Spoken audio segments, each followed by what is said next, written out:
मुद्दा डाइवर्ट करने के लिए ये जो महाबोधि आंदोलन चल रहा है बहुत बिहार गया पर, और ईवीएम का मुद्दा और ओबीसी का जो जाति आधारित जनगणना का मुद्दा, ये दो मुद्दे जो लगातार 2014 से नहीं, और ओबीसी का तो बहुत पहले से आंदोलन चल रहा है। तो ये जो गाँव में शाम साहब चला रहे हैं और जेल भरो राष्ट्रव्यापी जेल भरो आंदोलन की जो तैयारी चल रही है, उससे घबराया हुआ है आरएसएस, पूरी तरीके से एक्सपोज हो गया। अब तो कि छत्रपति शिवाजी महाराज का राज्याभिषेक पैर के अंगूठे से गंगा भट्ट नामक ब्राह्मण ने किया था, और पूना के ब्राह्मणों ने छत्रपति शिवाजी महाराज का तो शूद्र कह करके उनका राज्याभिषेक करने से मना कर दिया था। तो ये इतिहास में क्यों नहीं उठाया जाता? अगर औरंगजेब के साथ में अगर औरंगजेब का मुद्दा उठाया जाता है तो ये मुद्दा भी होना चाहिए। साथियों नमस्कार, इस वक्त हमारे साथ सोशल एक्टिविस्ट दल्लन प्रसाद सोनी सर हमारे साथ मौजूद हैं। सर का सबसे पहले बहुत बहुत स्वागत करते हैं अपने चैनल पे। आपका भी बहुत बहुत स्वागत। नमो बुद्धाय, जय मूल निवासी, जय भीम, जय भारत, जय जवाहर। सर देखने को मिल रहा है कि जैसे जैसे आंदोलन बढ़ रहा है, बहुत तेजी से आंदोलन का जो समीकरण है वो देश भर में देखने को मिल रहा है। आप देख रहे होंगे कि कभी औरंगजेब की कब्र की बात की जाती है तो कभी राणा सांगा की बातें की जा रही हैं। तो क्या कहेंगे सर, ये मुद्दे खड़े किए जा रहे हैं, हिंदू मुस्लिम का जो समीकरण दिया जा रहा है, क्या कहेंगे इसको लेकर आप? बहुत ही अच्छा आपका प्रश्न है और बहुत ही अहम मुद्दा है। ये लगातार जो करीब करीब मेरे ख्याल से 40-41 दिन हो गया है, महाबोधि बोध गया महाविहार का जो आंदोलन पूरे देश में चलाया जा रहा है, बुद्धिस्ट इंटरनेशनल नेटवर्क द्वारा कई चरणों में आंदोलन चलाया गया। अभी 22 मार्च को धरना प्रदर्शन रैली काफी सफल रहा है। तो ये जो मुद्दा ऐसा मुद्दा है जो ये अंतर्राष्ट्रीय बन चुका है। अब सबसे बड़ी समस्या भारत सरकार के पास ये है कि भारत सरकार को जो संचालित कर रहा है वो है आरएसएस, है ना। आरएसएस जो है वो भारत सरकार को संचालित कर रहा है। मैं तो यहाँ तक कहता हूँ कि जितने भी ब्राह्मणवादी पार्टियां हैं, Congress, BJP, CPM, CPI, Trinamool Congress और एक उसकी रिश्तेदार पार्टी जो है वो आम आदमी पार्टी, इन सबको संचालित करता है, सबको आरएसएस संचालित कर रहा है। तो ये मुद्दा इतना व्यापक बन चुका है महाबोधि महाविहार आंदोलन का, अब इनके सामने बड़ी समस्या उत्पन्न हो गई है कैसे इसको छिपाएं, क्योंकि ये जब विदेशों में जाते हैं तो वहां पर ये बुद्ध के नाम से बताते कि मैं बुद्ध के देश से आया हूँ, और बुद्ध के नाम पर इनको फंडिंग भी मिलती है, जबरदस्त फंडिंग मिलती है, उसका इस्तेमाल ये करते हैं, है ना। अब एक तो ये जो समस्या है। अच्छा, दूसरी सबसे बड़ी जो समस्या है जो काफी समय से लगभग 2014 से ईवीएम के खिलाफ जो आंदोलन चलाया जा रहा है, और उससे पहले ओबीसी की जाति आधारित जनगणना, ये दो मुद्दे लगातार जो है पब्लिक डोमेन में बाबू मेश्राम साहब चला रहे हैं भारत मोर्चा के माध्यम से। तो ये बहुत बड़ी समस्या इनके सामने है। तो कई समस्याएं इनके सामने हैं, तो अब इनके सामने एक ही मुद्दा है, ये अपना धर्म की आड़ में छिपते हैं हमेशा। जब भी ये घबराते हैं, परेशान होते हैं या एक्सपोज होते हैं, तो ये धर्म का सहारा लेते हैं, धर्म की आड़ में छिप जाते हैं और हिंदू मुस्लिम करते हैं।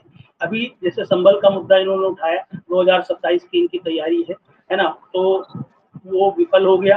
विफल ये हो गया कि महाबोधि आंदोलन शुरू हो गया, है ना, तो वो विफल हो गया। तो अभी दूसरा मुद्दा उन्होंने जो सैयद सलाम मसूद गाजी का उठा दिया कि वहां पर नहीं होगा, बहराइच में भी मुद्दा उठा दिया उन्होंने। तो इनके पास कोई मुद्दा नहीं है। अब इनके सामने एक ही मुद्दा है कि हिंदू मुसलमान कैसे किया जाए। तो उसको जो है इन्होंने औरंगजेब को ले आए, अकबर और बाबर और जो कुछ था, तो ये उस पर तो ये बहुत जो है कर चुके हैं, धर्म की आड़ में बहुत कुछ जो है सांप्रदायिक दंगे भी करवाए हैं। तो अब इनके सामने एक ही मुद्दा था, औरंगजेब। अब सबसे बड़ा सवाल ये उठता है कि यहाँ पर भारत में एक विभाजन हो गया है, विभाजन हो गया है कि कुछ औरंगजेब को जो कुछ लोग जो है वो कहते हैं कि नहीं बहुत अच्छा था, और उसने जो है बहुत सारे मंदिर बनवाए। तो सवाल ये उठता है कि एससी एसटी ओबीसी को क्या फायदा। औरंगजेब ने अगर तमाम मंदिर बनवाए, लगभग इतिहासकार कहते हैं कि 100 मंदिर बनवाए, तो फायदा किसको हुआ? मंदिरों में जाने का अधिकार तो शूद्रों और अतिशूद्रों को नहीं है ना, तो फायदा तो ब्राह्मणों के लिए था। दूसरा सवाल उठता है कि अगर औरंगजेब बहुत अच्छा था, बहुत ईमानदार था, बहुत बढ़िया था, तो उसने सती प्रथा क्यों नहीं खत्म किया, देवदासी प्रथा खत्म क्यों नहीं किया, शुद्धिकरण प्रथा खत्म क्यों नहीं किया, नरबली प्रथा खत्म क्यों नहीं किया, तमाम हजारों जो कुप्रथाएं थी उसको एट इज रखा, यानी वो ब्राह्मणों का समर्थक था, ब्राह्मणों के समर्थन में था, ब्राह्मण उनके समर्थन में थे। उसका सबसे बड़ा सबूत यह है कि छत्रपति शिवाजी महाराज के को से युद्ध करने के लिए, उसको हराने के लिए 400 ब्राह्मणों ने यज्ञ किया। ये दस्तावेजी सबूत है, इतिहास में है।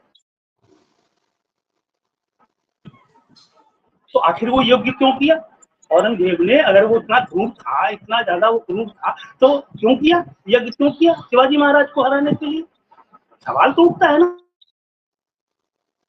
तो कुछ नहीं हुआ, वो शूद्र थे, अतिशूद्र थे, जैसे थे वैसे ही रहे। मनुस्मृति को खत्म नहीं किया उसने, खत्म किसने किया? डॉक्टर बाबा साहब अम्बेडकर ने और अंग्रेजों ने। यहाँ पर अंग्रेजों का जिक्र नहीं होता, अंग्रेजों ने जितनी भी कुप्रथाएं थी सबको खत्म किया। 1773 ईस्वी में कानून बनाकर जो है ब्राह्मणों को भी फांसी देने का एक्ट बनाया, और नंद कुमार बंगाली ब्राह्मण को फांसी भी दी, है ना। तभी से ये लोग घबराए हुए थे। उसके बाद 1813 में जो है शिक्षा का अधिकार दिया, पढ़ने लिखने का हक अधिकार दिया, यूनिवर्सिटी बनवाई, कॉलेजेस बनवाए, है ना। इसी कारण तो राष्ट्रपिता ज्योतिबा फुले पढ़ पाए, डॉक्टर अंबेडकर पढ़ पाए, है ना, और भी तमाम महापुरुष जो हमारे वो पढ़ पाए। अगर ये अधिकार नहीं दिया होता तो क्या हम लोग पढ़ पाते, हमारे पुरखे पढ़ पाते? तो औरंगजेब ने क्यों नहीं अधिकार दिया? क्या औरंगजेब को पता नहीं था?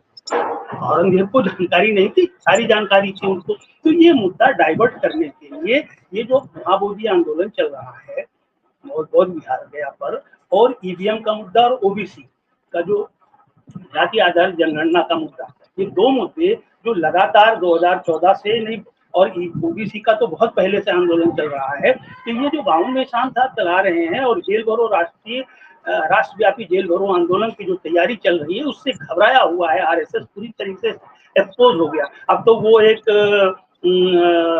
कौन एलन मास्क जो है सबकी जो है पूरी तरीके से इनकी चड्डी खोल दिया है, बिल्कुल नंगा कर दिया है।